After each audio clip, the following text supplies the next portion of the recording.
മുഖ്യമന്ത്രിയുടെ പ്രതികരണത്തിന് ശേഷം വീണ്ടും മലപ്പുറത്ത് മാധ്യമങ്ങളെ കണ്ട് പി.വി. അൻവർ എം.എൽ.എ. മുഖ്യമന്ത്രിക്കെതിരെ ഉന്നയിച്ച മുൻ ആരോപണങ്ങൾ ആവർത്തിച്ചുകൊണ്ടാണ് അൻവർ വീണ്ടും രംഗത്ത് വന്നത്. സ്വർണ്ണക്കടത്തിൽ എ.ഡി.ജി.പി പറഞ്ഞതാണ് മുഖ്യമന്ത്രി വിശ്വസിച്ചതെന്നും അൻവർ പറഞ്ഞു. അന്വേഷണ ഉദ്യോഗസ്ഥന്മാരുടെ മുകളിൽ ഇരിക്കുന്ന ഓഫീസർമാരെ കുറിച്ചും ആ SIT ടീം, രണ്ട് ADGPമാരും മറ്റു രണ്ട് ഉദ്യോഗസ്ഥരും എനിക്ക് വ്യക്തിപരമായിട്ട് മോശം അഭിപ്രായം ഞാൻ ഇപ്പോ പറയുന്നില്ല. പക്ഷെ അന്വേഷണം താഴെ തലത്തിൽ നടക്കുന്ന വളരെ മോശം.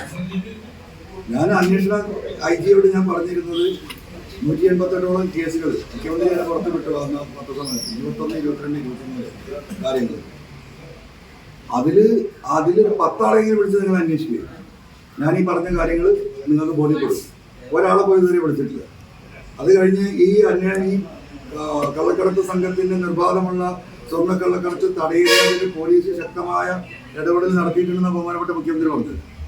ആ ഇടപെടലിനെ തടസ്സപ്പെടുത്താൻ, സ്വർണ്ണക്കള്ളക്കടത്ത് അമ്പകുരം ഇവിടെ തുടരാൻ ഈ ആരോപണം ഉന്നയിക്കുന്ന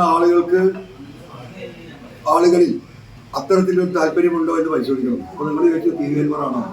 അപ്പോൾ അദ്ദേഹം പറഞ്ഞു അത് നിങ്ങൾ ഞാനായിട്ട് പറയുന്നുണ്ട്, നിങ്ങൾ അന്വേഷിക്കും. അപ്പോൾ ആ കുന്തമൻ എൻ്റെ മേലേക്ക് തിരിച്ചു വിട്ടുകൊണ്ടിരിക്കുകയാണ്. അതുകൊണ്ടാണ് ഈ അന്വേഷണം ഈ സ്വർണം കൊണ്ടുവന്നവരെ കണ്ടെത്തി ഇന്നലെ നിങ്ങളുടെ മുന്നിൽ കൊണ്ടുവന്നത്. ഞാൻ കഴിഞ്ഞ 4-5 മാസമായിട്ട് ഈ സ്വർണം കൊണ്ടുവന്ന കാരിയർമാരുമായി ഞാൻ ബന്ധപ്പെട്ടിരുന്നു, സംസാരിച്ചുകൊണ്ടിരുന്നു. അവരിൽ നിന്ന് കിട്ടിയ വിവരങ്ങളുടെയും സത്യമാണ് എന്ന് എനിക്ക് ബോധ്യപ്പെട്ടതാണ് പൊതുസമൂഹത്തിൽ പറഞ്ഞത്. അപ്പം മുഖ്യമന്ത്രി ഈ പറഞ്ഞതുപോലെ ADGP എഴുതി കൊടുത്തൊരു വാറോലയാണ് വായിച്ചത്. 1500 ഗ്രാമിലെ സ്വർണം പാൻറ്റും ഷെഡിയും കത്തിച്ച് കഴിഞ്ഞാൽ ഇത്രേ ബാക്കിയാവുള്ളൂ. പോലീസ് എല്ലാ പ്രൊസീജിയറും പാലിച്ചുകൊണ്ടാണ് കോടതിയിൽ കൊണ്ടു കൊടുക്കുന്നത്. അതിന് സാക്ഷികളുണ്ട്. ഇതൊക്കെ അജിത് കുമാർ എഴുതി കൊടുത്ത പറയുന്ന ആ വാറോല അതല്ല സത്യം എന്ന് ഇന്നലെ ഞാൻ ബോധ്യപ്പെടുത്തി. കോടതിയിലുള്ള കസ്റ്റംസിന്റെയും ഡോക്യുമെന്റ്സ് അടക്കം വെച്ചിട്ട് അദ്ദേഹം പറഞ്ഞതുപോലെ മുഖം മറച്ചിരുത്തി മഹത്വവൽക്കരിച്ചിരിക്കുകയല്ല ചെയ്തത്. മുഖം തുറന്ന് മനുഷ്യരോട് സംസാരിക്കരുത്. കൊണ്ടുവന്ന വ്യക്തി മാത്രമല്ല, ഈ 2 കുടുംബവും എയർപോർട്ടിൽ അവരെ റിസീവ് ചെയ്യാൻ പോയവരാണ്. അവർക്കുണ്ടായ അനുഭവവും ഭാര്യയും ഭർത്താവും പറയുന്നു. മറ്റത് അച്ഛനും അമ്മയും അത് സാക്ഷ്യപ്പെടുത്തുന്നു. ഇതൊക്കെ ഇവിടെ തെളിവുള്ള കാര്യങ്ങളല്ലേ?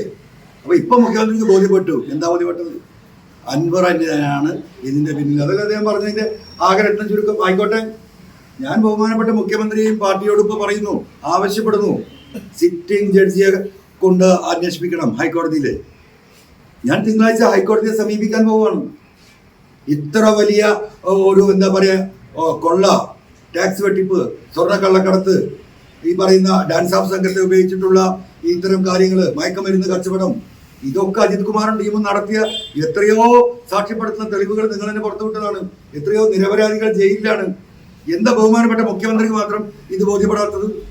കേരളത്തിലെ 3.5 കോടി ജനങ്ങൾക്കും ഇത് ബോധ്യപ്പെട്ട് കഴിഞ്ഞല്ലോ. കേരളത്തിലെ ബഹുമാന്യനായ ജഡ്ജിമാരൊക്കെ ഇത് കാണുന്നുണ്ടാവുമല്ലോ. അവരും മനുഷ്യരാണല്ലോ. ഈ വസ്തുതകൾ മനസ്സിലാക്കാനുള്ള നല്ല ബുദ്ധിയും ശേഷിയുള്ളവർ തന്നെയാണല്ലോ ഈ പറയപ്പെടുന്ന ജഡ്ജിമാരൊക്കെ. അവരിലാണ് എനിക്ക് പ്രതീക്ഷ. ഞാൻ ആ സ്റ്റെപ്പിലേക്ക് നീങ്ങും. ആ സ്റ്റെപ്പിൽ, ആ പ്രയറിൽ ഞാനൊരു കണ്ടീഷൻ കൂടി വെക്കും.